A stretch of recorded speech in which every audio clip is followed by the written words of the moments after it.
para essa modalidade de ensino, do ensino remoto, né? Eu confesso a vocês que a gente está enfrentando muitos desafios, né? Mas precisamos fazer alguma coisa.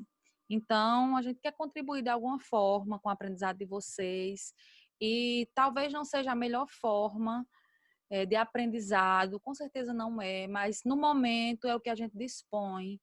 Então, os vídeos são todos amadores, nós estamos em casa, com muita dificuldade, eu falo por mim, nos recursos tecnológicos, né, aprendendo, se reinventando, mas a gente está aqui tentando fazer alguma coisa, trazer alguma coisa e ter um contato com vocês, né? É muito difícil dar aula para um computador, explicar conteúdo para um computador, mas a gente vai tentar.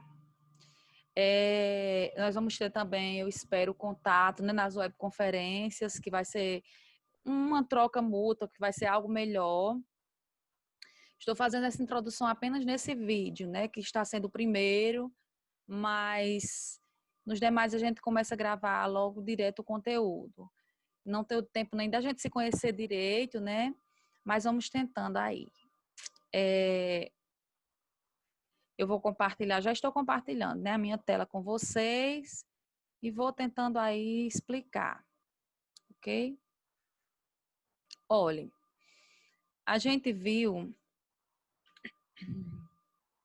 ainda em sala de aula, a gente começou uma breve discussão, né, sobre a literatura, né? A gente discutiu um pouco sobre as funções da literatura e para a gente dar uma entrada, ainda começamos a falar, né, da literatura na Idade Média, né? Que compreende um período, gente, muito grande. Deixa eu ver aqui. Compreende um período bastante grande, né? A Idade Média. Então, gente, dentro desse período da história, que é a Idade Média, a gente vai estudar algumas manifestações artísticas, né? A primeira dela é o trovadorismo. Um pouco a conceituação desse período histórico, da Idade Média, vamos nos situar um pouco dentro deles, porque isso vai servir como base para a gente entender o trovadorismo, o classicismo, que é a outra tendência literária maior, e também o humanismo, né, que foi uma tendência literária que não é catalogada como corrente literária em si, mas que aconteceu entre o trovadorismo e o classicismo. Digamos que é um período de transição, mas também muito importante, de produções muito ricas. E tudo isso aconteceu dentro da Idade Média. Olha, a Idade Média ela compreende do século V ao XV. Veja, gente, que é um período muito longo, quase 1000 anos de história. Então, a gente vai fazer uma apanhada aqui bem breve, só para a gente tentar entender um pouco do contexto. E também eu não tenho nem tanta propriedade, né? Conteúdo muito histórico, mas sempre que a gente estuda literatura, a gente precisa retomar aí o período histórico para entender, né, as influências dos artistas da época, né? Tá. Longo período da história que esteve dividido em Alta Idade Média e Baixa Idade Média. A Alta Idade Média vai do século V ao século IX. As principais características foram o sistema feudal, o Império Bizantino, a expansão dos reinos germânicos e dos francos, expansão do islamismo, a Igreja medieval e o Sacro Império. Aí nós temos a Baixa Idade Média, que vai do século X ao século XV. As principais características foram crise do sistema feudal, expansão do cristianismo, as cruzadas, o renascimento urbano e comercial, a formação das monarquias nacionais.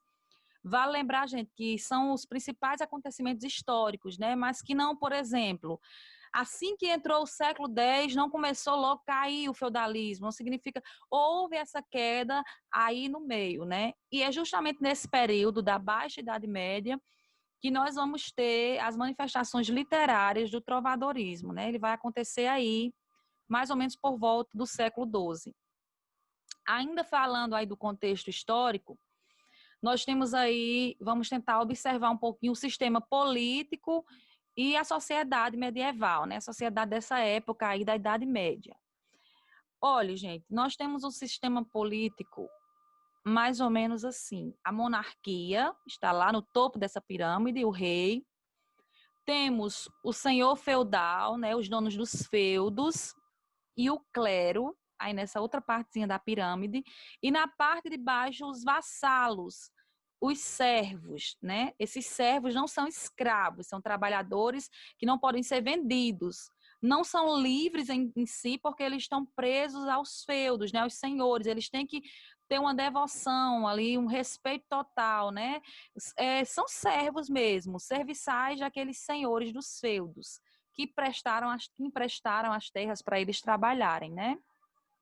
Então, o sistema político e social era mais ou menos esses, né? Esse esquema. O clero, gente, tá aí muito, tá aí na segunda camada, digamos assim. Mas diante do poder da religião, do poder da igreja na época, em alguns momentos o clero foi considerado mais importante do que a monarquia, a religião mais importante do que o rei, né? Porque era a vontade, era a voz de Deus, né? Mas falando aí dos feudos, né? Dos senhores feudais, da relação de sucerania e vassalagem, que vai estar muito presente também nas cantigas do trovadorismo, né? Os senhores feudais, que eram os donos dos feudos, né? Eles emprestavam terras para os seus vassalos. Em troca disso, esses vassalos, esses servos, eles ofereciam a ele obediência, trabalhavam nas terras, mas terça parte da produção era desses senhores, donos das terras, ainda trabalhavam, tinham os dias de trabalhar na terra do senhor e também pagavam tributo por tudo aquilo que eles precisassem de usar da fazenda dos senhores feudais, né? Precisava de usar o moinho, ia lá, tinha um tributo para usar isso também, precisava de usar o forno. Então, eles pagavam diversos tributos, né? Por esse motivo, a sociedade ela não tinha mobilidade social, não tinha ascensão de classe. Nasceu servo, ia ser servo, né? Se você nasceu ali na realeza, né? Se você nasceu na corte, se você é nobre, você vai continuar sendo nobre, mas não tinha muito a ascensão de classe. Claro que a gente está falando de um período de aproximadamente 1000 anos, né? Então claro que houve em alguns momentos, alguém saiu de ser servo para subir uma posição um pouco maior, melhorou um pouco de classe, mas não era a regra, né? Nós temos aqui essa outra pirâmide, que ela mostra muito bem, mais bem detalhadas as camadas sociais, né? Nós temos aí a realeza, a alta nobreza, o alto clero, porque até dentro da nobreza tinha as suas divisões, né? Tinha os nobres que eram mais ricos, então estavam mais perto ali, os que não eram tão ricos. Da mesma forma, gente, o clero, né, na religião, tinha papa, tinha os bispos, que era a alta nobreza, mas também tinha os padres das pequenas capelas, né, que já aí ficava o clero mais baixo, né? O alto clero e o clero mais baixo. Temos a nobreza média, como a gente já falou. E a gente vai ter aqui, mais ou menos na quarta, para descendo, né? Os grupos médios, que são os artesãos ricos. Aqui, olha, não são da nobreza, né? Mas são pessoas que desenvolveram comércio e de forma muito abundante, né? Que chegaram até enriquecer. E temos os grupos modestos, que são também artesãos, que comerciam de alguma forma, mas são pobres, né? E temos os servos, aqui, ó, que são realmente os trabalhadores, e ainda fora esses servos, ainda vamos ter os escravos e os marginalizados, né? Os escravos realmente que eram vendidos, que realmente não tinham nenhuma liberdade, e ainda os marginalizados, né? Nós sabemos que, nesse momento, a sociedade em si Roma considerava bárbaro qualquer povo que não pertencesse a ele, né? E estava havendo várias invasões, né, dos povos bárbaros, e era até por isso que esses senhores feudais emprestavam suas terras para esses vassalos, emprestavam suas terras até para amigos, né? Que esses amigos já emprestavam para outros, e assim, em troca de até de uma certa proteção, né? Por conta dessas invasões. Esses vassalos também precisavam dessa proteção, né? Por parte dos seus senhores. E se dava nisso aí, esse sistema feudal. Um ajudava o outro. Vocês podem se aprofundar mais nisso, pesquisando, estudando alguma coisa de história. É bem interessante esse período. A gente dá um enfoque principal também, vamos olhar aí para a religião, para a influência da religião nessa época. Por quê? Porque vai refletir, com certeza, na arte, na literatura, nas produções artísticas, né? A influência da religião era imensa, não só no plano espiritual, como também no domínio material. A igreja, né, se transforma na maior proprietária de terras, numa época em que essa era a principal fonte de riqueza e poder político. Então, veja bem, a igreja ela não tinha um poder só espiritual, porque, além de tudo, qual era a maior fonte de riqueza? Era a terra, era você ter terra para produzir, a terra ser sua. E a igreja foi a maior proprietária de terra da época, então ela tinha um poder material, um poder político muito grande. Poder político em que sentido? Olha, gente, primeiramente a igreja era isenta de impostos. A igreja não pagava imposto, ao contrário, ela recebia impostos. E ela era a voz de Deus, né? Assim, eles se consideravam que era o que eles dissessem era a voz de Deus. Então, o rei está lá. Se o rei era devoto da igreja, a igreja dizia, olha, ele está aí porque foi Deus que colocou ele. Ninguém vai contrariar a voz da igreja, né? Na Alta Idade Média, olha aí, por volta do século XII ao XIII, o poder da Igreja Católica era tão grande que o Papa Inocêncio III afirmou: os príncipes têm poder na terra, os sacerdotes sobre a alma. E assim como a alma é muito mais valiosa do que o corpo, assim também mais valioso é o clero do que a monarquia. Nenhum rei pode reinar com acerto, a menos que sirva devotamente ao vigário de Cristo. Veja aí que o clero, que o rei Inocêncio aí, o Papa, aliás, desculpe, o Papa Inocêncio, ele se coloca acima da monarquia, né? O clero, ele é mais importante, a religião, ela é mais importante até do que a própria monarquia.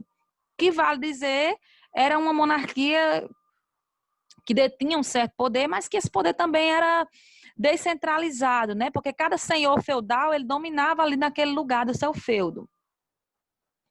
Em certo momento, né? Até que teve o declínio do feudalismo. Então, gente, era muito importante, né, a igreja. Quem era que ia contra a voz de Deus, né? Eles diziam-se representantes da voz de Deus. Então, ninguém poderia, eles estavam ali fazendo uma observação em tudo que era produzido, inclusive nas artes, né? Então, ninguém poderia ir contra o pensamento da igreja, porque poderia ser preso, tinha diversos castigos, até mesmo a morte, né? Era considerado herege alguém que contrariasse qualquer pensamento da igreja. E agora a gente está entrando diretamente, né? Agora vamos começar a olhar para a arte do trovadorismo nesse momento. Olha, gente. O trovadorismo foi a primeira manifestação literária da língua portuguesa. Essa língua portuguesa ainda era o galego português. Vocês vão ver nos textos que é bem diferente ainda, tem várias diferenças do nosso português. Mas já era uma mudança, né? Para chegarmos ao português que temos hoje.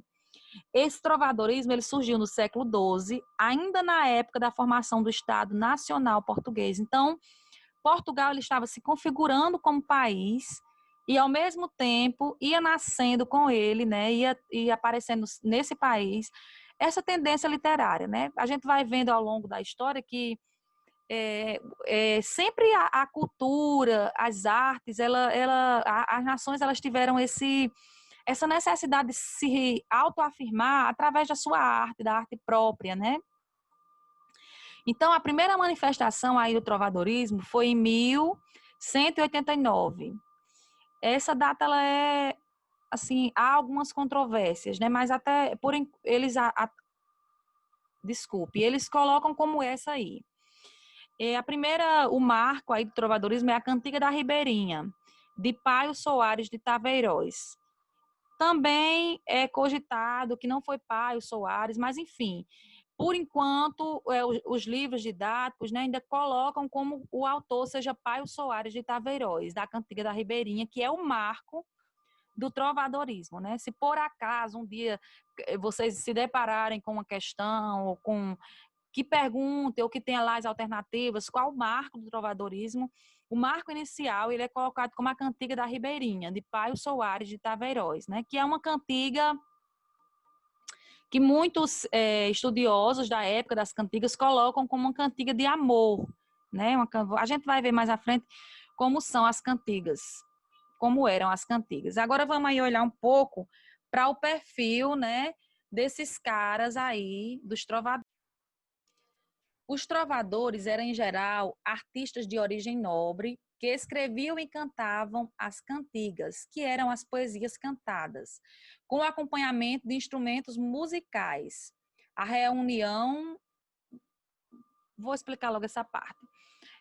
Olha, gente, esses trovadores geralmente eram nobres, eram da nobreza, até porque ler e escrever não tinha chegado ainda, né, ao poder das classes mais baixas das camadas sociais. Então, eram os nobres que sabiam ler, os nobres que sabiam escrever, então eram eles também que eram esses trovadores, que eram esses artistas, esses poetas. A poesia, gente, era cantada, não tinha a poesia para ser declamada ainda, né? Era feita mesmo para ser cantada. Digamos que fosse um teatro musical, né? Aquele acompanhamento com instrumentos musicais, uma apresentação que era feita, né, nos castelos, nos palácios de reis e de nobres. E também teve uma produção também que era feita, lida em feiras, e a gente vai acompanhar isso mais na frente. Era mais para o povão, digamos assim.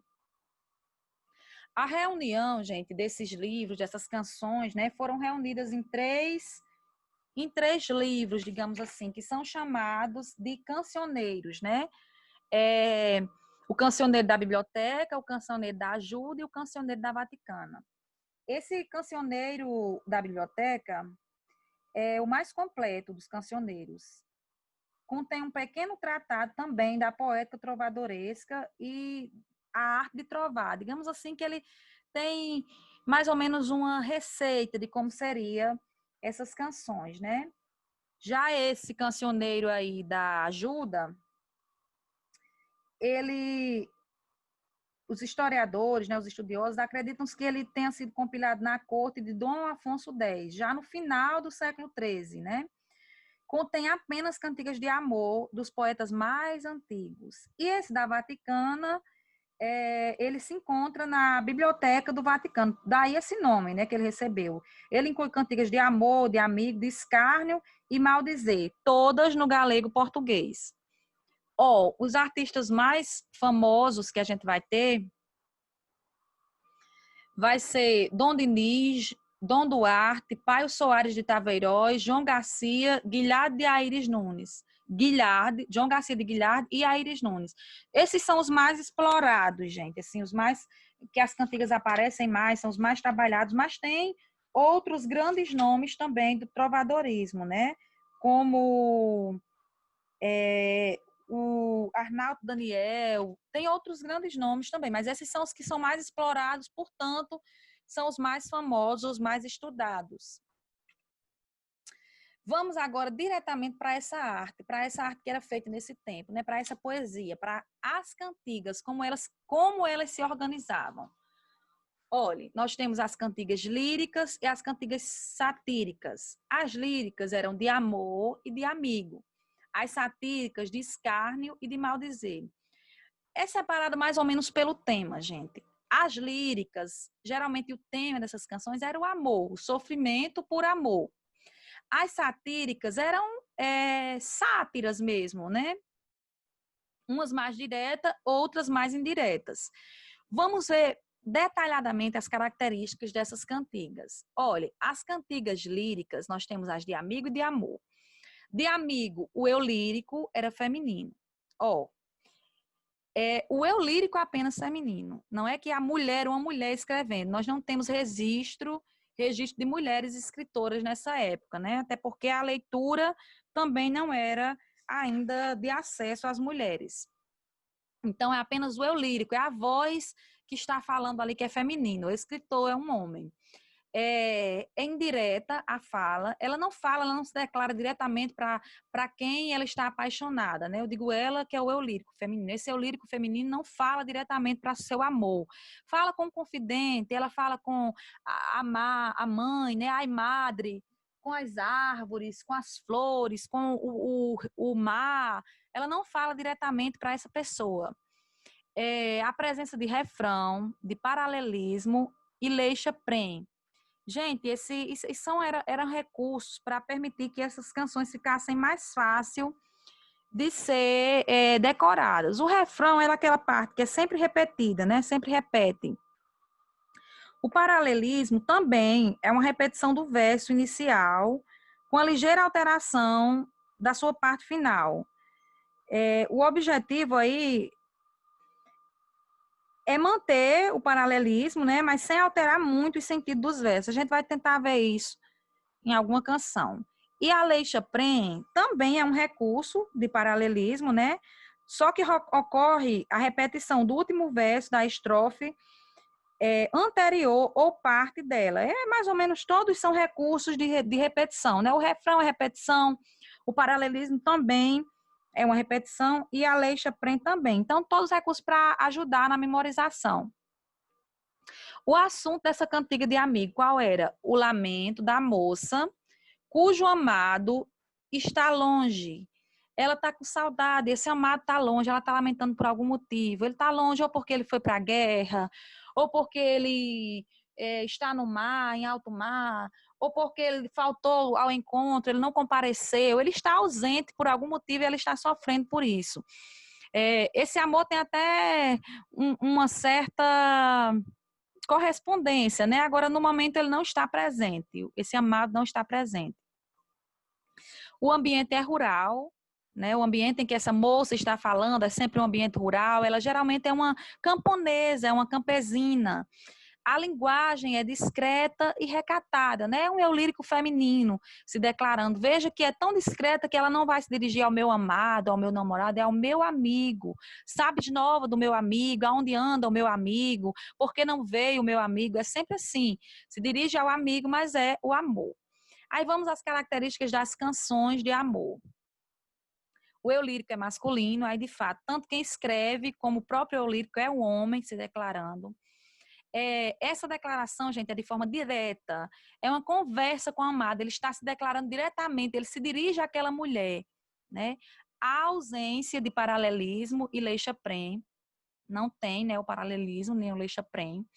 O assunto, você vê, ela já é um pouco mais complexa, né, do que a de amigo. O assunto é o sofrimento por amor não correspondido, a coita, é a coita de coitado. Coitado, sofre tanto por um amor que não é correspondido, né? Mas ele está ali, submisso, sofrendo por aquela mulher. O ambiente é da corte. Né? Ele está, essa mulher, inclusive, é da corte. Esse cara, ele está fazendo, se declarando para essa amada ali. Ela é uma mulher superior, né? Ele vai chamar ela de minha senhora, de senhora muito formosa. Ele não se dirige a ela pelo nome e nem como meu amor, porque ela é superior a ele, né? Ele se submete, ele é o vassalo, ela é a sucerana, digamos assim, né? Ele tem toda essa servidão, essa relação aí de vassalagem para com essa mulher superior, com essa mulher amada, que não corresponde, que não está nem aí para ele, né? A linguagem é ousada e conquistadora, ainda que nunca atinja o seu objetivo de conquistar. Aí a gente tem exemplos aí das cantigas de amor e de amigo. A de amor. Senhora minha, desde que vos vi, lutei para ocultar esta paixão. Quando me tomou inteiro o coração, mas não posso mais e decidi que saibam todos o meu grande amor, a tristeza que tenho, a imensa dor que sofro desde o dia em que vos vi. Veja que tem toda uma rima, né? E que ele tá sofrendo e que essa mulher é superior, é senhora. Ele trata ela como senhora minha. Essa daí, essa versãozinha de Afonso Fernandes, ela tá traduzida já para o nosso português. né? No galego português é um pouco diferente. No livro de vocês, vocês vão ter também isso aí. Vocês vão ver que tem a linguagem ainda no galego português e tem a traduçãozinha já para o nosso português de hoje. Aí a cantiga de amigo. Não chegou, madre, o meu amigo. Veja, ela está aí falando para um confidente. Quem é esse confidente? A mãe, a madre. Não chegou, meu amigo, e ejo está o prazo saído. Tipo assim, já está o prazo passado, já passou a hora combinada de nós nos encontrarmos. Ai, madre, moiro de amor. Veja aí, gente, as repetições, né? O paralelismo.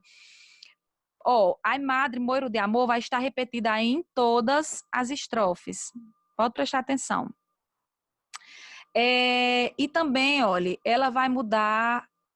Por exemplo, na primeira estrofe nós temos: não chegou, madre, o meu amigo. Na segunda, não chegou, madre, o meu amado. Veja que ela muda apenas a parte final, né? É um paralelismo.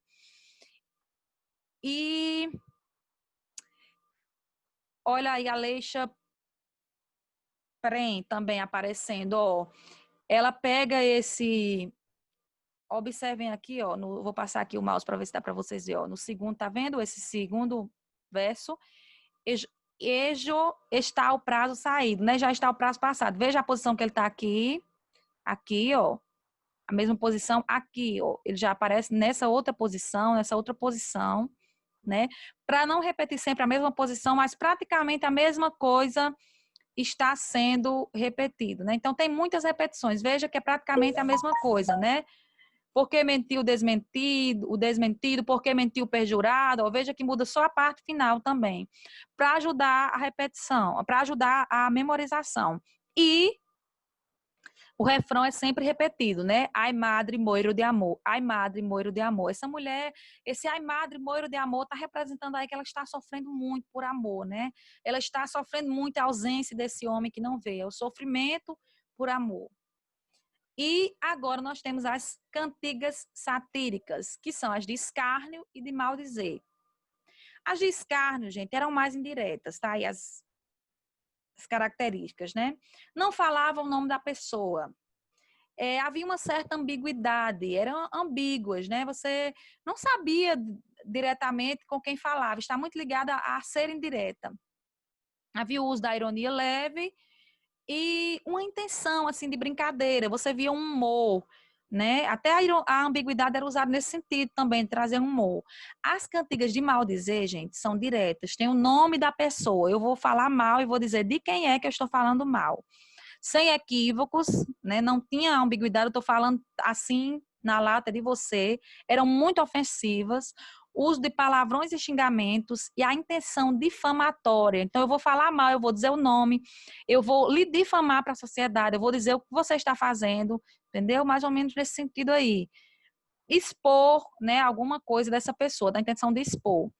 Essas composições satíricas circulavam por lugares públicos, como feiras, colheitas, tabernas, periferias, caracterizando uma linguagem, uma literatura marginal, mas mesmo por isso, de importância histórica, bastante razoável pelo registro social feito. Essas aí que eu digo que era a literatura que chegou, né, ao povão, porque as cantigas de amor, de amigos, geralmente elas eram mais declamadas na corte, né, nos palácios dos nobres.